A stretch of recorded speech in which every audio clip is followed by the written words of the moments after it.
So my name is Alexandra. I'm a producer on the show Not So Pretty. I have been working on this project, or I guess I could say I worked on this project for about 2 years. So the idea actually, kind of the genesis of the idea was in 2019, but then the whole process of filmmaking we did from 2020 to 2022. And yeah, do you want me to talk more about the project or just introduce myself first? So go ahead and introduce yourself, and then after that, talk a little bit about the project. Tell us about the making of the documentary. What is it all about? What is a documentary? So for those of us that may not have the context that you do, so kind of lay the groundwork for us, since we don't have the docuseries itself right now. Absolutely. So I am a documentary producer.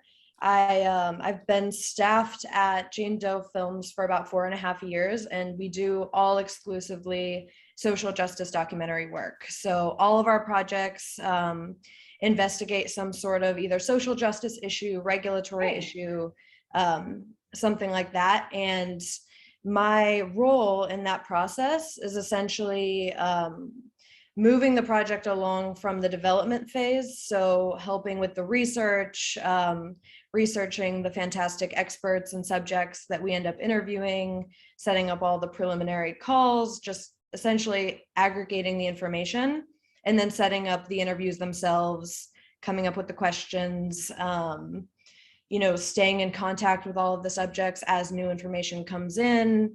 And in the post process, then taking all of those interviews that we did. So for NSP, I believe we filmed about 60 interviews. And that's not including like all of the probably hundreds of calls that we did just to aggregate information. But once we got those interviews, kind of reading through the transcripts and piecing them together in a way that conveys the information while also creating a narrative so that it's watchable and that, people stay engaged and stay interested. So, it was interesting because when we first started the project, the way it was pitched to HBO, who obviously funded the project, but it was pitched as this deep dive into the lack of chemical regulation within the beauty industry. But as we researched, we just kept going down all of these different rabbit holes, environmental justice issues, sociocultural issues, just like climate, things related to climate change. I mean, it just kind of, it's such a huge topic. And then my job and my team's job is how can we distill all of this information, into 4 30-minute episodes. So that's kind of the bulk of, I would say, what I did. So just kind of carrying the project from, the like initial phases through completion. But yeah, I've been working with this company for 4.5 years, and the way we sort of embarked on this journey with NSP actually probably started with one of our previous films, The Bleeding Edge, which came out, in 2018. And that was about the lack of regulation in the medical device industry. So that kind of, our company, I guess, kind of had like a consciousness around regulatory issues and some of the shortcomings of FDA power just with, medical devices. But that kind of opened the door to all of these other avenues, just connecting with people. I believe it was in 2019 when one of our directors first started getting interested in clean beauty, and she was like, we should research this. And that's kind of how everything started. It was just one of those things that it came into our awareness, and the more we dug, the more we were shocked, and the more we realized, oh my God, there's so much here that we want to cover. So yeah, that's kind of how Not So Pretty came into existence. And yeah, it's been a journey, but we've all learned a lot, I think. Amazing. Thank you so much for that background information. So Yeah. Janet Nudelman, if you can go ahead and give us a little bit of information about who you are, who you represent, and the amazing work that you do. And then specifically continuing from what Alexandra just shared, does the FDA regulate our personal care products? If yes, what does that actually look like? Okay, well, first I just really want to thank both Dede and Tia for inviting me to join today's presentation. And I really want to thank Alexandra because I was so impressed by the breadth and the depth of the docuseries. And I was probably a pretty hard judge coming into the screening. I mean, I was on pins and needles wondering, are they going to do it right? Because so many documentarians just really scratch the surface of what is a really, really, really complex issue. And you didn't do that. I feel like it was really meaningful. You didn't tell people they could shop their way out of the problem. You provided them with really meaningful solutions. And I want to thank you for that.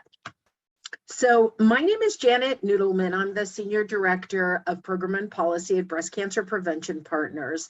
And I also direct our campaign for safe cosmetics. And I've been working on the cosmetic safety issue for 18 years, if you can believe it, a very long time.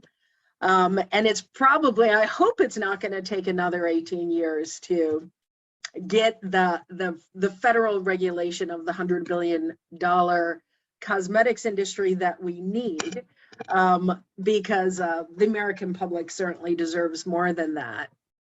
So BCPP is the only national organization that's focused solely on preventing breast cancer by identifying and eliminating the environmental links to the disease.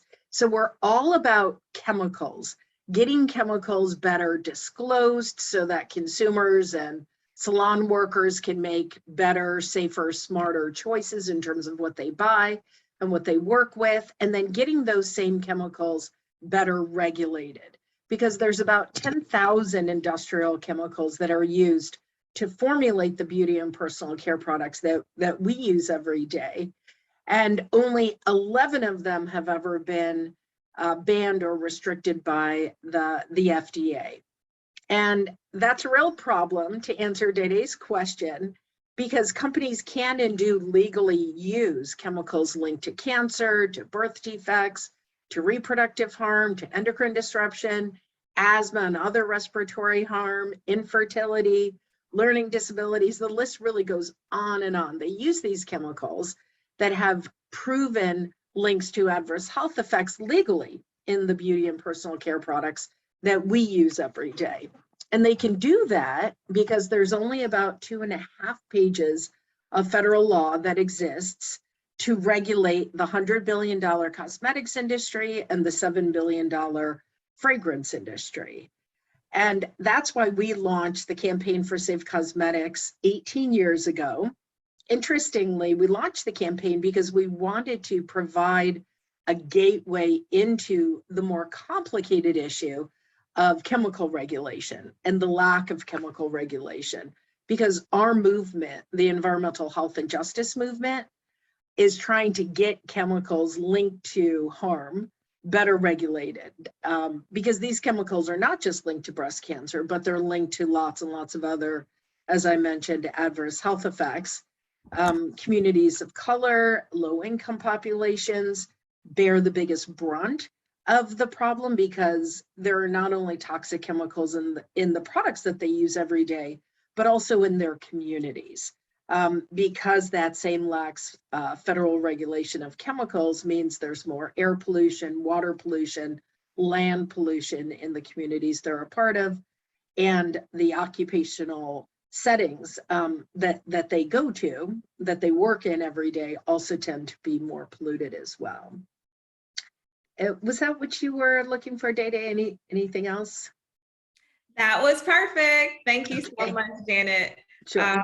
Amit, do you want to go ahead and introduce yourself and tell us a little bit about who you are? Sure. So my name is Amit Rosner, and I'm a co-founder at Clearya. I'm sorry that I have to repeat what Janet said, and thank Alexandra for an incredible job with Not So Pretty, I share the same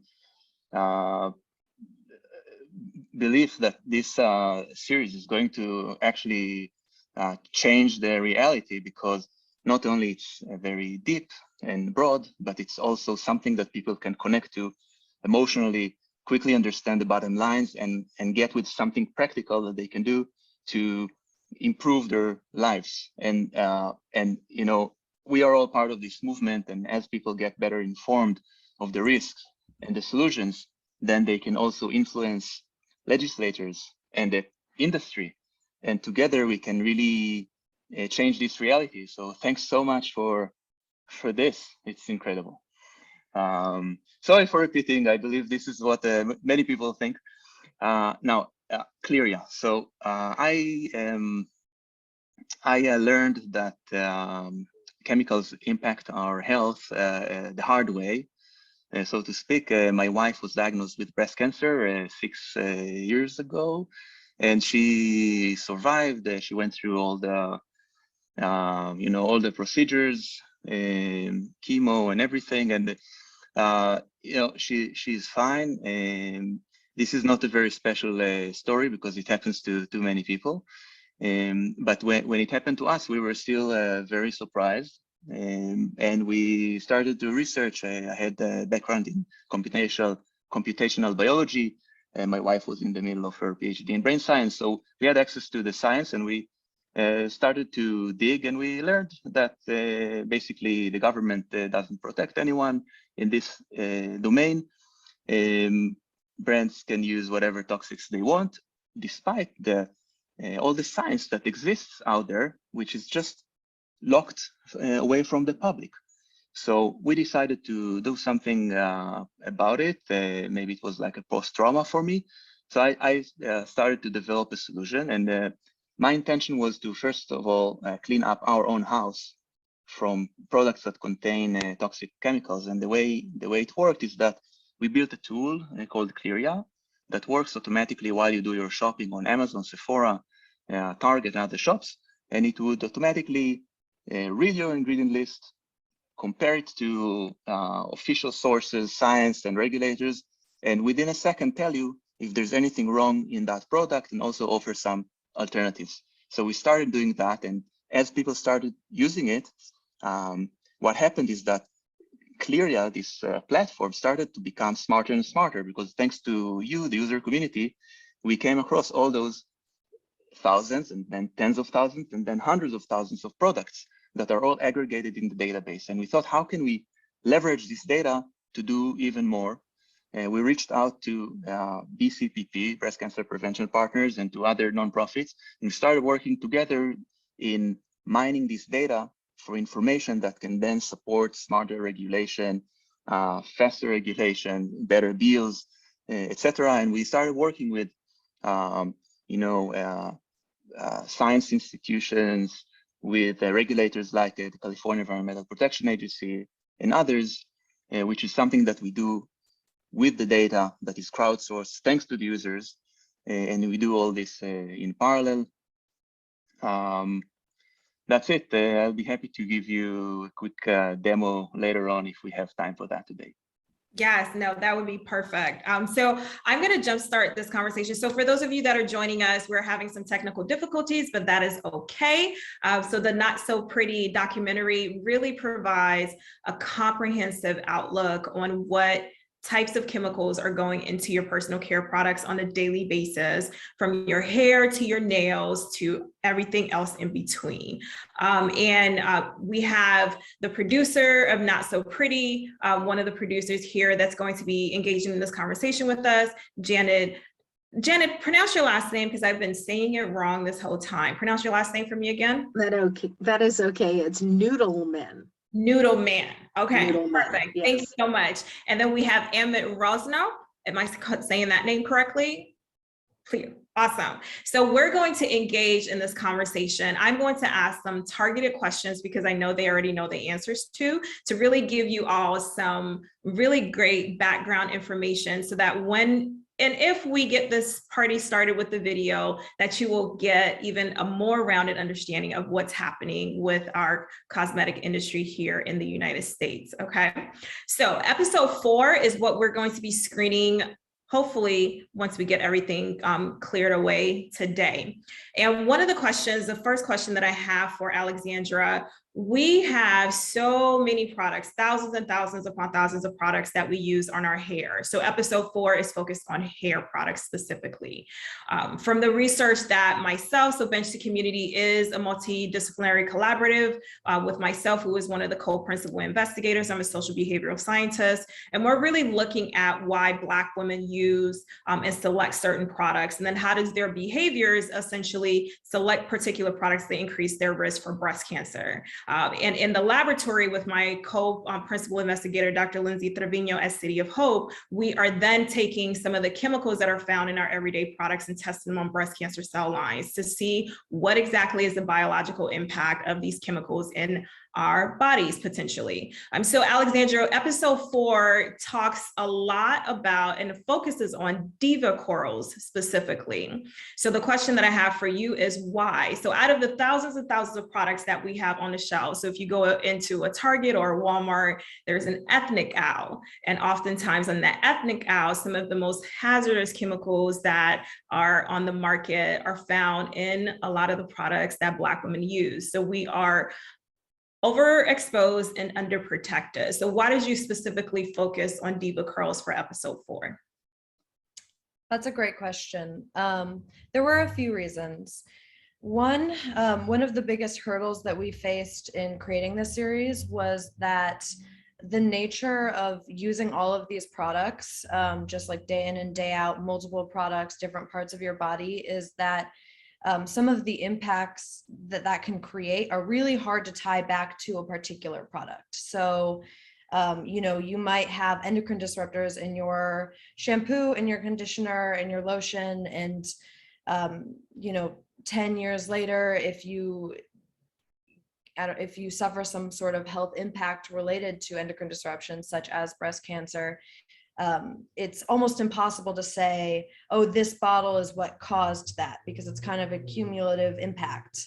Unfortunately, for the nature of filmmaking, that's sort of a complex, we try to get there a bit with our episode Skin, but it's sort of a complex topic to broach. And the thing with Diva Curl was that there were acute reactions. One, it was relatively recent, so within the last 3 years, people had experienced a broad number of acute reactions from the product.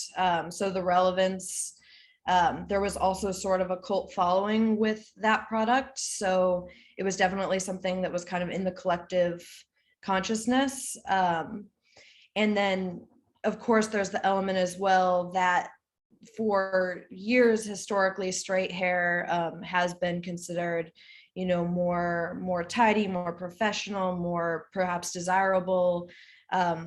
It's a horrible narrative, but it exists. And the sad irony is that Diva Curl was a product created to actually promote curls and to promote natural hair. And that didn't exempt it from falling into the same kind of issues that all of these products have when there's no regulatory and a lack of disclosure about ingredients and safety and testing.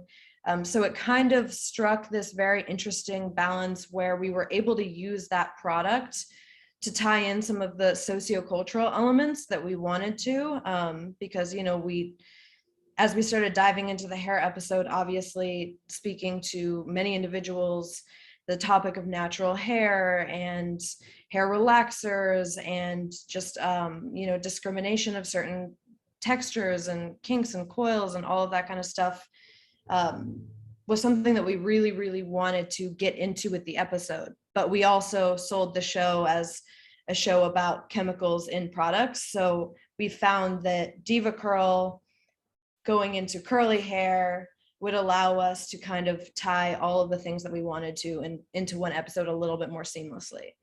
And then we also connected with Aisha. Malik was one of the first individuals we met just in the process of researching. And of course, her story was very compelling and she was very connected to many people that were Diva Curl users. So it kind of just naturally fell into place from there. Thank you so much. I'll share a little bit of statistics as it relates to what is actually the social impacts. So we're talking about hair, and for a lot of people, it's just like, well, it's just something that grows out of your scalp. It's really not that deep. But unfortunately, for the research that I've done and also others that have done research around the impact of hair for Black women, hair is synonymous to identity. So here's just some statistics you kind of bring back to why we're focusing on hair products specifically, because when society tells you that your hair that grows out of your scalp is not appropriate for work, when society tells you that the hair that grows out of your scalp is not appropriate for A, B, C, or D, then some individuals go to lengths to essentially straighten it or to mimic Eurocentric ideals of beauty, because that's what society tells us. We know that that's changing because there is now, and it has been, this movement of natural beauty, natural hair, etc. But we do still have issues that are underlining a lot of the reasons why specifically Black women, which is the focus of this conversation, will select products that are more hazardous to their health than their counterparts. So Black women are 1.5 times more likely to be sent home from the workplace because of their hair. 80% of Black women say, I have to change my hair from its natural state to fit in at the office. Black women are 80% more likely than white women to agree with this particular statement that I just made. That information can be found on the Crown Act. For those of you that do not know, we unfortunately live in a society where we have to have legislation to tell individuals at work, to tell individuals in our communities that they cannot discriminate against us because of our hair. The follicles that grow out of our head, the hair that grows out of our scalp, they cannot discriminate against us because of that. So creating a respectful and open world for natural hair, the Crown Act, is one of those legislations that was created in 2019 by Dove and the Crown Act Coalition, which was essentially spearheaded by Senator Holly Mitchell of California at the time, who is now supervisor of Los Angeles. So when we're having this conversation about, okay, why is this so serious that we're now spending an hour of our Sunday speaking about these chemicals that go into products that we use on our hair on a day-to-day basis, because of those social impacts of what society is deemed to be appropriate, which a lot of us are now pushing back on, but yet we're still using those harmful chemicals on our hair to still create that look that has been deemed acceptable for a long, long time. So thank you so much, Alexandra, for that context. So I'm going to bring it back to Janet. Janet, you have been doing this work, like you said, for over 18 years. Can you tell us a little bit about some of the victories that have been won here in California, and how you're now taking some of those victories that have been won in California to be more transparent about what is in our products and taking it now to the federal level with the Safer for All beauty package? Sure.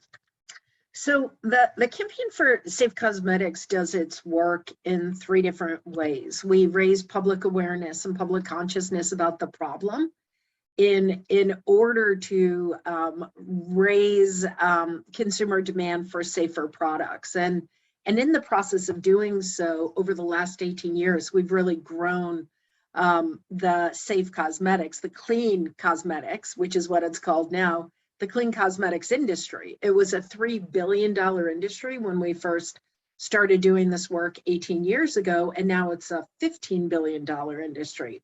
And it's estimated to grow to a $20 billion industry over the next couple of years. So we're really proud of that particular statistic, because it shows that consumers really can vote with their pocketbooks by demanding safer products and growing this cleaner cosmetics industry. It's the only segment of the cosmetics industry that's growing. And the big conventional companies know they need to clean up their act. So that's one way we do our work. We also run these big market-based campaigns where we lift the industry leaders, and then we call out the industry laggards. And through our advocacy, Again, over the last decade and a half, we've gotten the big multinationals to stop using toxic chemicals like triclosan and the worst phthalates and the long-chain parabens. We've gotten Johnson & Johnson and Revlon to globally reformulate their products. Procter & Gamble and Unilever to voluntarily disclose secret fragrance ingredients. So we're proud of those accomplishments as well. But to answer your question, this is kind of a circuitous answer. We also advocate for stronger and stricter laws so that everyone will be protected regardless of where they live or where they shop or where they work. And because it's so hard to get laws changed at the federal level, we focus a lot of our advocacy in California, because California is the 6th largest economy in the world. And when we pass a law here in California, it actually serves as a de facto law of the land. So in 2020, we were successful in getting 2 cosmetic safety laws passed. One that banned 11 of the worst chemicals from cosmetics, as well as 13 PFAS forever chemicals, and another law that required the disclosure of fragrance or flavor ingredients in cosmetic products that are toxic to human health or the environment. And 2 years before that, we were successful, along with the California Healthy Nail Salon Collaborative, in passing a law that forced the disclosure of the secret chemicals in professional salon products. Because while all of the ingredients in a consumer cosmetic product has to show up on the product label, that is not the case. There is no federal law that requires the disclosure of the ingredients in the products that nail, hair, and beauty salon workers use. So we took all 3 of those bills to Congress and introduced a series of 4 bills. We're calling them the Safer Beauty Bill Package, that mirror these 3 victories in California and then take a step further. So the first bill, HR 5537, the Toxic Free Beauty Act, bans those same 11 chemicals that California banned. And actually Maryland banned the year afterwards, and the European Union bans, but are legal in the US, and then also bans the whole class of perfluorinated chemicals as well. The next bill, HR 5539, the Cosmetic Fragrance and Flavor Ingredient Right to Know Act, requires the disclosure, like California did, of the secret fragrance and flavor chemicals toxic to human health. And then HR 5540, which is called Cosmetic Safety Protections for Women of Color and Professional Salon Workers, requires, again, the ingredients in salon products to be disclosed. But it also creates these grant programs that would fund research into the toxic chemicals in these products and green chemistry solutions. So here's what we're going to do. We know that as consumers and as voters, when we tell our congressmen or women that this something is important to us, they're supposed to listen. In a perfect world. There is a link in the chat right now.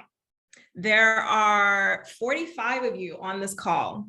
I need every single one of you that's on the call right now to click on that link. Breast Cancer Prevention Partners makes it very, very, very easy for you to have a conversation with your policymakers. If anything that has been said the past 20, 30 minutes has struck a chord, if you are upset, if you're like, say what now?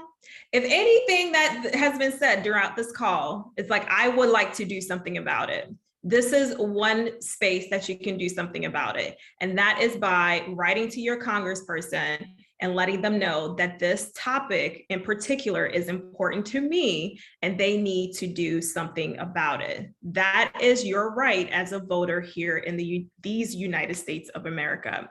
So I would like all of you, and we're going to wait, because Janet, I'm going to ask you a follow-up question. You've mentioned this word fragrance several times already. What exactly is fragrance? So it's fragrance if you are coming from the French side. What is it exactly is fragrance. It's on particularly every product that you find in your personal care products, for the most part, not all, but a lot. It's found in cleaning products. What exactly is fragrance, and why are you going after it as hard as you are for these past 18 years? Well, thank you so much for that question. So most of our beauty and personal care products smell good because they contain fragrance chemicals. And a fragrance in body lotion and a shampoo and a conditioner, even in some of our lipsticks, if you've noticed, or blushes or foundations, can be made up of anywhere between a dozen individual chemicals to over 100 chemicals. And that fragrance formulation is protected from the public view because it's treated as a trade secret by federal law. And that means the companies that make those fragrance formulations don't have to disclose them. Now, that wouldn't be a problem if all those fragrance chemicals were safe, but they're not.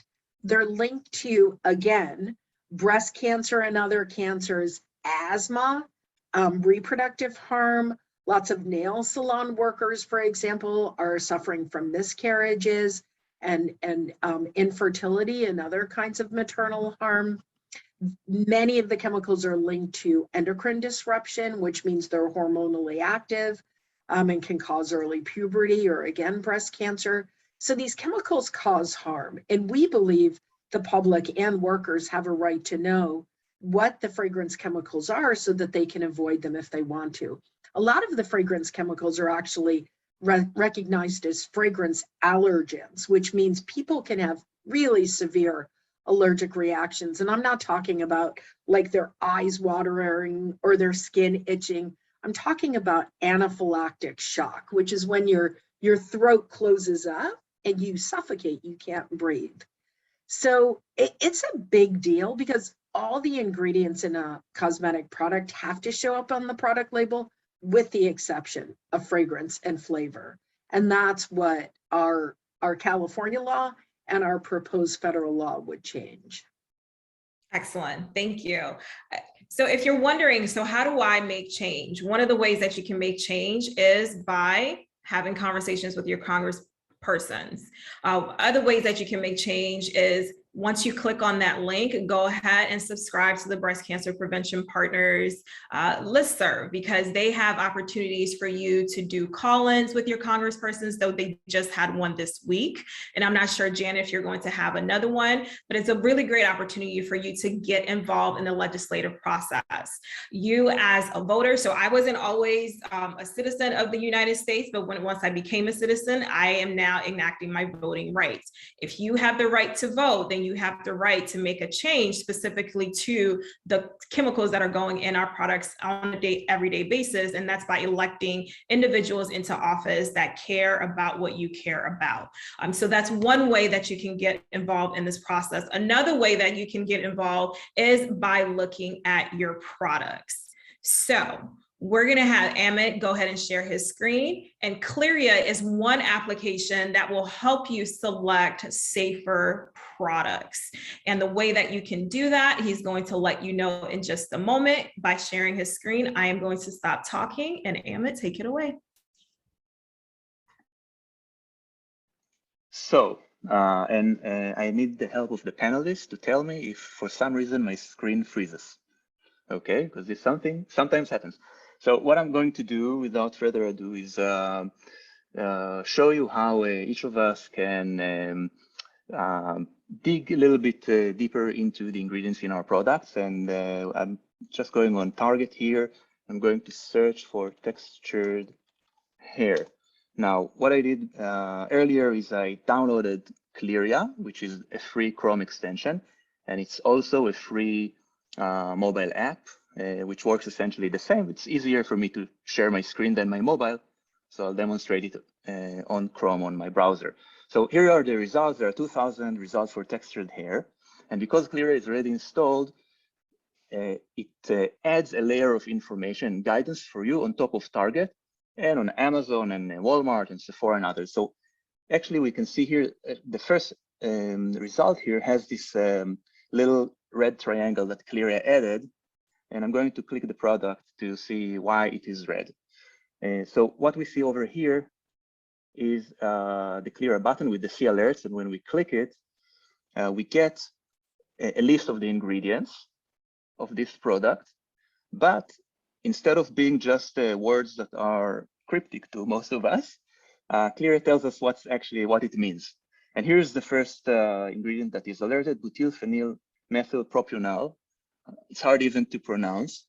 The only issue with this ingredient is that it's exactly like Janet said, it's actually prohibited in cosmetic products in the European Union, but not in the States. It is a fragrance component, one that is, because of its allergenic potential, it has to be indicated.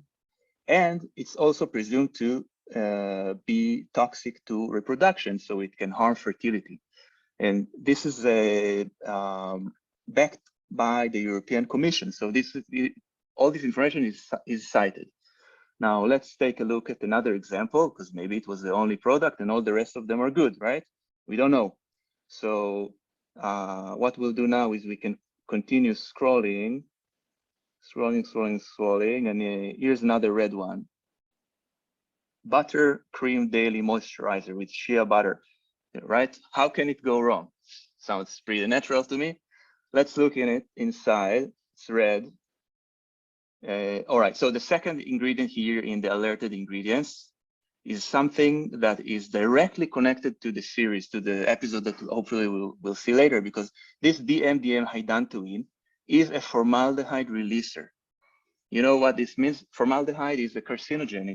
It's a chemical that is known to cause cancer in humans. And most brands will not add formaldehyde to their ingredient list because it's horrendous. So they use a different type of chemical. It's a group of chemicals. They're called formaldehyde releasers because they simply decompose into formaldehyde that is released into the product to preserve it. And it's also released to your scalp and might enter your bloodstream and affect it. So episode 4 is actually where a lot of people learn that this problem exists. The only thing is that there are so many formaldehyde releasers and they all have complicated names. So some of us need some help with identifying them. But we don't want only to, distress people. Eventually, we want to switch to safer ingredients. So on Clearya, we have another tab here, the Discover tab, where we list products that are sold by the same store. So this is Target in this case, which other people who use Clearya stumbled upon, and Clearya identified that they don't have problematic ingredients in them. Just to clarify, so I think it's obvious, just to clarify, this is not an ad or sponsored or affiliated in any way. This is not what we do. This on Clearya, only the ingredients speak. So here's an example. We can just click the first one, and we skipped this product. It's also for textured hair care, and there are no alerts. All the ingredients are green, so that's good. So this is how it works. The nice thing, what I like about this platform is that we don't have, opinions of our own. We just connect to the science and to the official information on one hand. And the other thing which is nice here is that this is actually fed by what the consumers and what the shoppers are doing with Clearya. So we have this list of products here, the safer products on Clearya, because you, the consumers who use Clearya, found these products using the tool. This is how we learn. This is how together we make it better. So just to tell you, we don't have anything against Target, because they have good products and they have bad products, and all of the shops have good and bad products. We just need to choose carefully. So here's another example from Amazon. I searched for permanent hair color, which is another problematic type of product, because many of these permanent hair colors have formaldehyde releasers and also endocrine disruptors, and people use them over prolonged time. And eventually, we saw in a research published 3 years ago by the NIH that women who have been using permanent hair colors and also women who used chemical straighteners over years had a higher risk of breast cancer, and that was more so for Black women, unfortunately. So this is something we should all be aware of. So anyway, let's take a look at this product, and we see it has a nice collection of an endocrine disruptor here, and a chemical that is banned in Europe, another chemical that is endocrine disruptor. And so, you know, it's we really need to know what we're putting on our body, and not take it for granted that everything is safe because it is sold on the shop. It doesn't work this way. No, excellent. No, thank you so much for those examples. So we have some follow-up questions for you. How long has Clearya been around?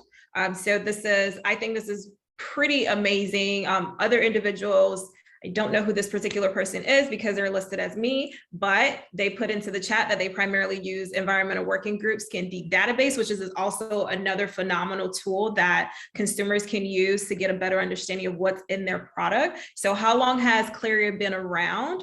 And not that you have to like compare and contrast, but why is yours better? Yeah. All right. So yeah, I've been researching this for about 5 years, but Clearya has been live and available for 3 years now. I have to say, EWG's tool is also very good, and I recommend everyone to use all the tools that they can use, not only one, and they will be better protected. But the difference, I think, between EWG and Clearya is that Clearya is a tool that works automatically. You don't need to do anything special. You see, I browsed products on Target as usual, and right on top of Target, I could get the inputs. So I don't need to make any special effort. If you wanted to spend time researching ingredients, you could do it. EWG has Skin Deep. It's a very good database, and there are other sources as well. If you wanted to protect you as you shop online automatically, then Clearya is the tool for you. There are other differences, but this is one. Perhaps another issue is that we keep Clearya unaffiliated with any brand. So we don't have ads, we don't certify brands, we don't accept corporate sponsorships. We are 100% funded by philanthropy, and that's it. I feel that this helps us to be laser focused on the users, and we're lucky to have very dear donors that are the same donors of many of the nonprofits in this environmental health field that help us continue to grow. Excellent. Do you have to download Clearya first? So you mentioned that there is a web version and then there's also an application. So of course you have to download the app onto your phone, but as it relates to Clearya, you did mention that it was a Chrome extension. Can you tell us a little bit about what is that exactly? And do we have to click something to download something onto our computers in order to access this amazing resource right at our fingertips? Thanks. Yeah, so you can download all three of them through the website, through clearya.com. And Chrome extension is like an app that is installed inside your browser. So this is similar to ad blockers, for example, that many of us use to remove ads from websites. So Clearya, similarly, instead of removing something from the website, it adds something to the website. It adds more information.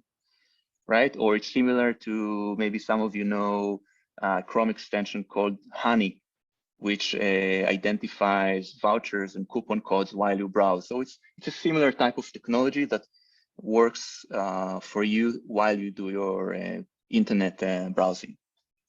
Amazing. So like one of Janet would definitely agree as well. You do not have to be an organic chemist or just a chemist, period, to understand what is in your products. And this is a tool that gives you that knowledge of a chemist without the degree. So we just really encourage all of you to use this resource.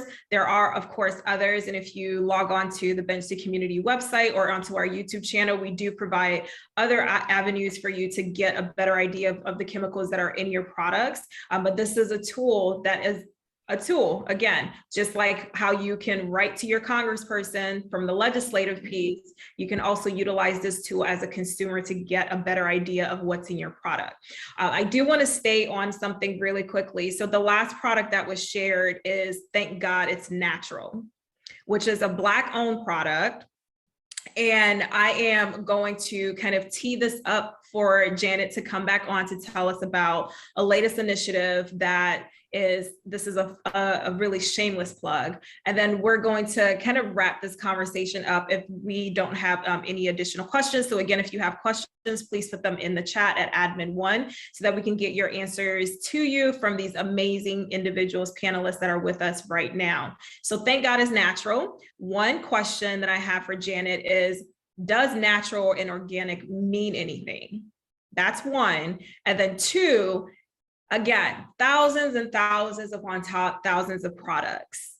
So in this age of everyone being woke, quote unquote, and I know a lot of individuals are wanting to support Black-owned businesses, but how do we figure out which companies to support in the wake of now learning that so many of the chemicals that are in our personal care products, not that these companies are intentionally trying to harm us, but it's just the legislation is not there to support any type of safety measures for consumers. And so the first question is, does natural, organic, do any of those words have any type of meaning where the product is quote unquote clean?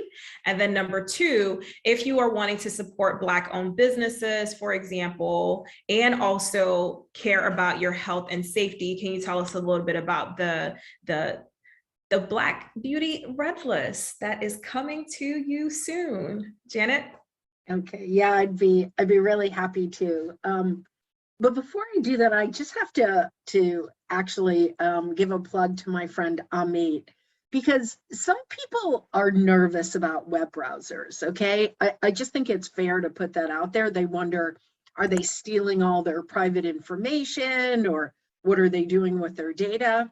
This man that you're looking at right now is not some big, he's not, Facebook or Google. Like, he created Clearya in his home.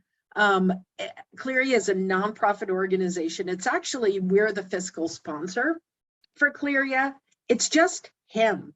And it really is a public service that Clearya is providing. It's not about mining your personal data. It's about helping consumers be smarter, better educated, safer shoppers. And I just want to give that like personal, stamp of approval to this product, because it is exactly, what you see, and super trustworthy. So I just wanted to say that. Can we go ahead and just give him, if you can give a clap, like unmute your mic, so because Abby has been amazing. I've been on calls with him, and the work that he has done, that Janet is about to share with you in just a few moments, is beyond mind-blowing. Yeah.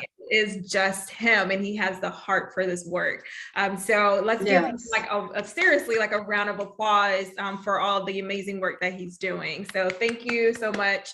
Janet, back to you.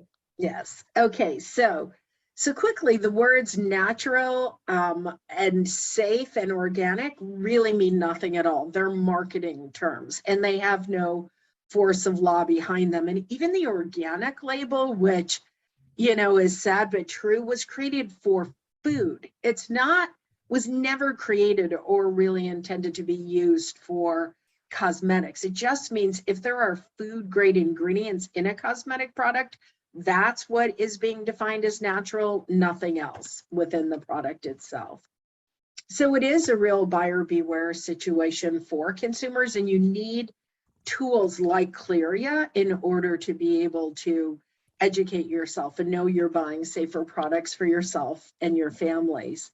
So for Black women, it is, as Dede said before, it is like an even more serious buyer beware situation, because Black women buy more beauty products, 9 times more hair care products than any other demographic, $7.5 billion worth of beauty products every day, or not every day, sorry, every year. That would be a lot if it was every day.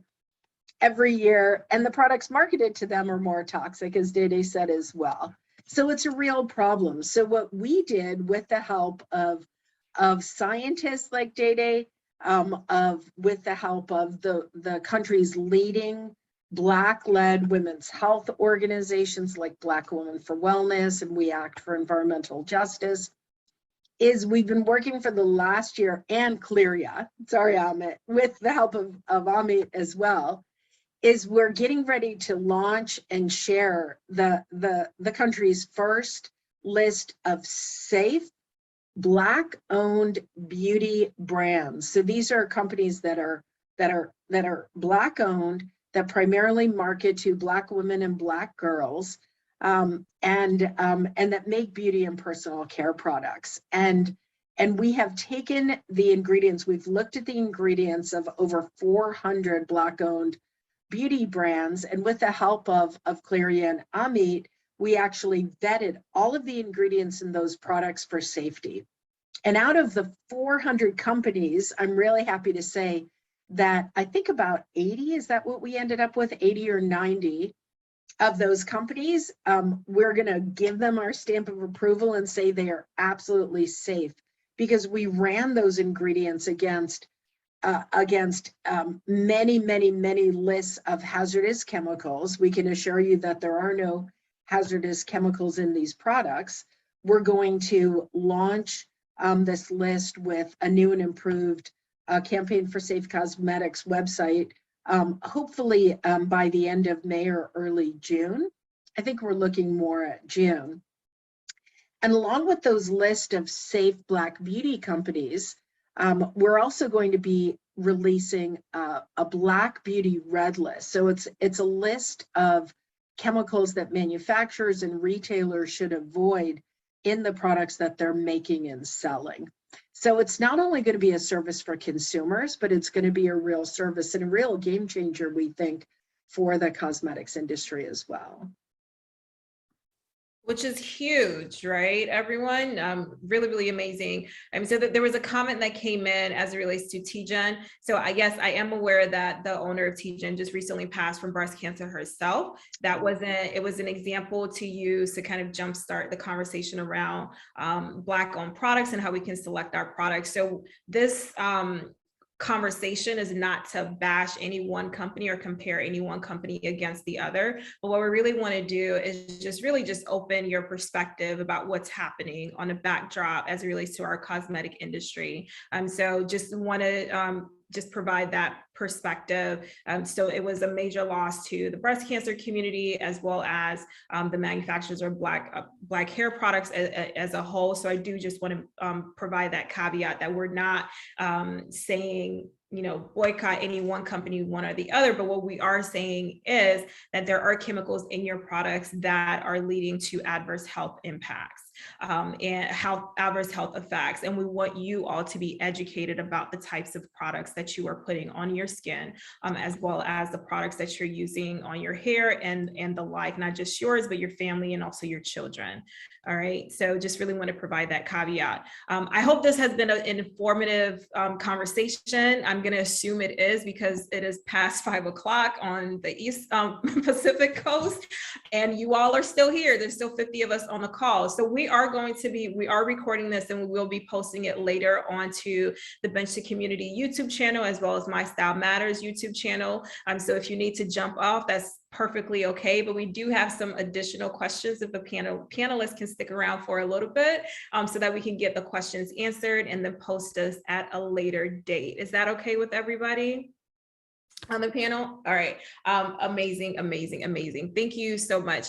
So there is a quick, Amit mentioned that research is being done specifically from the epidemiological perspective, as well as the bench science perspective, on the impacts of endocrine disrupting chemicals, which are chemicals that are found in our personal care products that mimic hormones in our bodies. And there is research that is being led by several individuals, but one of the particular article that he just cited as it relates to hair relaxers and hair dyes is is led by Dr. Dana Llanos, who is currently an associate professor at Columbia University. So if you are wanting to learn a little bit more about the connections between endocrine disrupting chemicals and breast cancer risk specifically, this is a shameless plug. Bench to Community, we have our symposium that's coming back. We had our first one in 2020, and Bench to Community, we're coming back again with another episode, not episode, but another symposium revolving around this topic, but really with the focus on Black women and also a focus on breast cancer. So if you're interested, I'm going to have one of my colleagues drop a link into the chat so that you can join our listserv. If you did sign up for this episode, then we are definitely going to reach out to you and add you to our listserv so that you'll know when registrations are live for our symposium, so you can learn more about this wonderful topic. So I'm going to have Alexandra come back and join us with the conversation.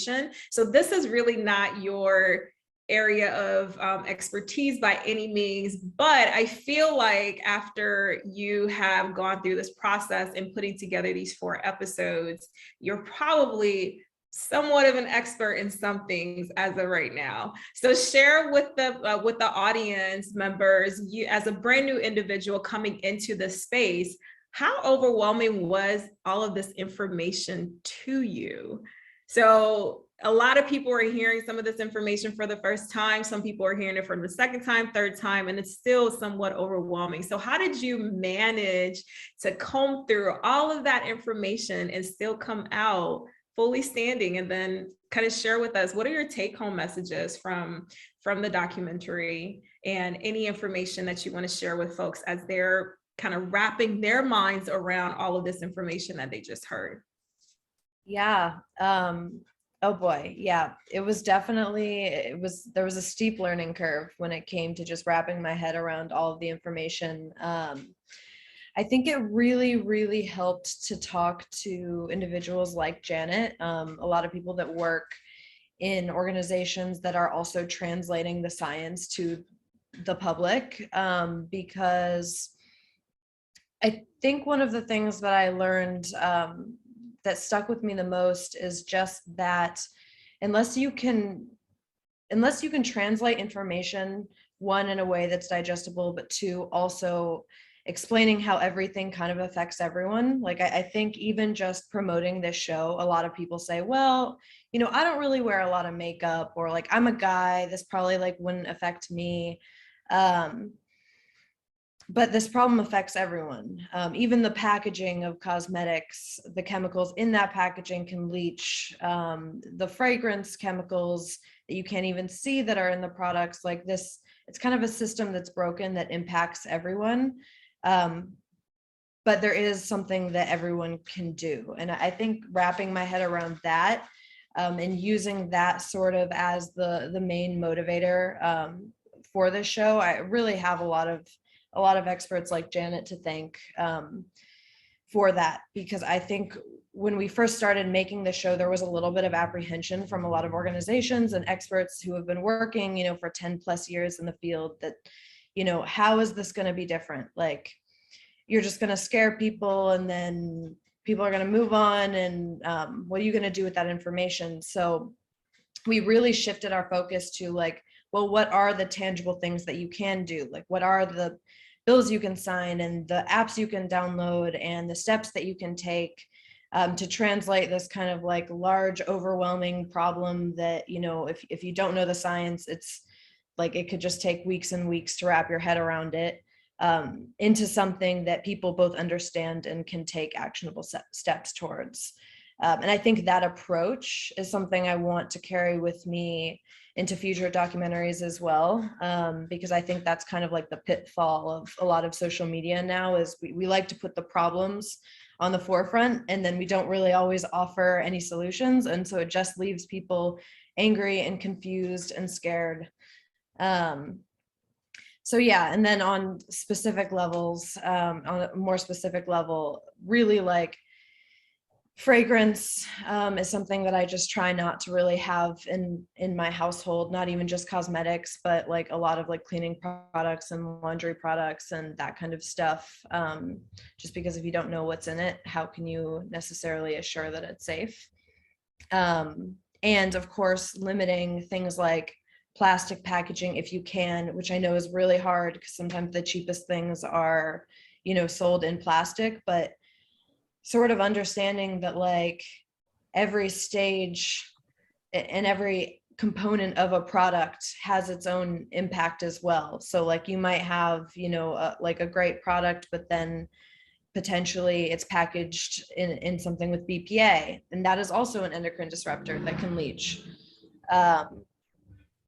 So yeah, I would say those were probably the biggest takeaways from me with this project, and just that there are people that can translate the science for you. You don't have to feel like, oh, this is something that I can't take on because I don't have a chemistry degree, or I can't look at the back of a label and decipher it, because to expect that from yourself isn't fair. There are people that spend years doing what Janet and all of these other scientists, you yourself as well, Dede, like, so pointing people to those resources is important.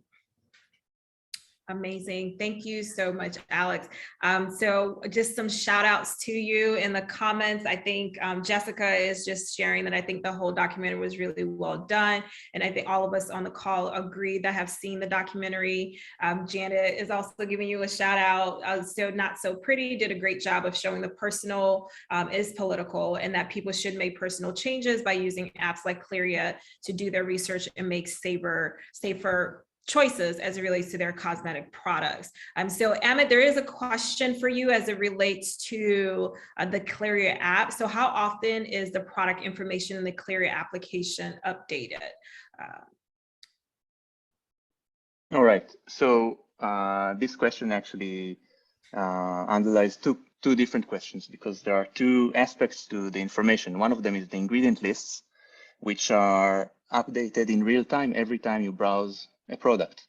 So all of this process of analyzing the list, comparing it to the chemical hazard list, and coming back to you with the information on whether or not it may be toxic or not, this is happening in real time every time you browse the website. So as listings are updated by the sellers on the retailers' websites, you always get the latest information. I have to say, though, that some retailers do a better job than others in keeping their websites up to date. And as you start using Clearya, you will find that many products simply don't have ingredient lists published. And this is a transparency issue. Or you will see that some sellers don't provide complete ingredient lists, but only, instead of telling you the real ingredients, they only share some marketing fluff. So Clearya is able to identify these things sometimes, but you need to always pay attention to the ingredients and make sure that the ingredient is a real ingredient list and not just, stories. So that's one thing. Short answer, it is updated in real time every time you look at the product. Then on the other hand, there are the authoritative chemical hazard lists, which by nature, they're not very dynamic. The regulation is slow, and it takes sometimes years to get them updated. And these lists are updated periodically by us. Excellent. And a follow-up question to that, is, okay, do you have to download Clearya first to see the ingredients? I'm not sure I understand the question, but I think what they're trying to ask is, once you download Clearya onto your computer, that's when you will be able to see the hazard kind of triangle next to the product symbols on the websites, correct? Yes, that's right. The Clearya Chrome extension augments the website. It adds these symbols and the button and this pop-up window with all the information. Of course, you can also read the ingredients published by the seller without Clearya, but then you need to do the research. So in other words, Amit has done the work for you. Go ahead and use the tool. It's going to be amazing. So I'm going to answer this question. So are there any other salon products just as bad and widely used as Diva hair products? Unfortunately, I do not have my hairstylist on the panel right now. She may have had some insights to that, but what I can say is once you do have the product in hand, go ahead and see if it's available to look at the ingredients using Clearya, and then also Environmental Working Group is another particular resource. I think Dirty is also another application that provides some context is about what's in your personal care products. Detox Me is another application. All of this, all of these various different tools, don't worry, you don't have to remember them all. We are going to be sending an email after this recording is over so that you'll have those resources at your fingertips, because we do want you to be informed about what you are using on a daily basis. So I'm going to ask Alexandra, this is a question for you. Are there any other documentaries in the works that will continue to address the issue of clean beauty as this movement continues to gain traction? So are we going to have a not so pretty part 2 in the works? Tell the people. Oh man, not that I know of yet. I actually, this month is my last month with Jane Doe Films, so I'm not sure what projects are on the pipeline, but I do know that if I had to just estimate based on my own contacts and kind of like the collective consciousness and Gen Z's attitudes towards these problems, I do think that more will be created, and I think people are really interested. And there are many layers to this issue that we did not get to cover in our show. As Janet mentioned way earlier, PFAS chemicals are something that I wish we could have gone into more, that I think will get more traction. Eventually, they're kind of deemed forever chemicals because they don't break down in our environment. So I think as we kind of continue to think up solutions for a lot of like environmental justice and like climate related issues, I think hopefully the consciousness will start looking towards beauty as another piece of that puzzle. Where are you going? Folks want to know where you're headed. Can we follow your career? Can we follow you? If you're doing more, you did an amazing job. So thank you. I would like to do a little bit more freelance producing. So I want to stay within the documentary space, but perhaps not be staffed at a company. And I'm also writing right now. I just finished the first draft of an autobiographical novel with my mother, about her experience overcoming some of her life trauma. So that's kind of, I'm a little bit all over the place, but it's an exciting time. Love it. No, thank you so much. So Tia is letting us know we need one that's focused on the Black community. So yeah, if a lot of these documentaries are funded by philanthropists and all the others, then Tia, maybe we need to get to work. And as Alexandra's freelancing, we need to get her on board as a producer. We're already like creating Not So Pretty Part 2, the Black edition right here, right now, right? Yeah. Just a quick reminder to everyone, Tia is going to drop the link for the survey. Thank you so much again for joining us.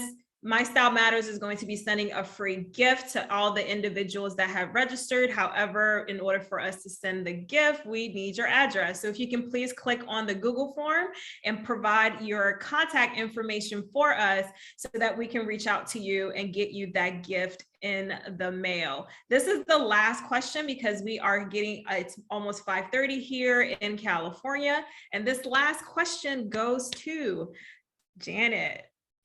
So this is, some people want to get in front of their Congress people potentially. So this is a question for you. What can consumers do to get physically involved with advocating for clean beauty besides just signing up to tell Congress to support a bill? So some folks want to throw hands. So we want to know, how do we do that? Like, how do we physically get involved with this process?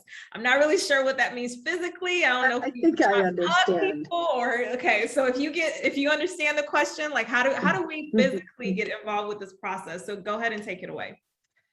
So, normally pre-COVID, we could easily, well, not so easily, but many of us would go to Washington, D.C. and lobby, educate our members of Congress there. However, there is still, well, let me just say, they're still not taking visits, if you can believe it. And so that's not as easy as it used to be. But what everyone can do is visit the home district office of their member of Congress, because remember that the House of Representatives is your member of Congress represents a congressional district, and they belong to you. Like, their job is to represent you in Congress.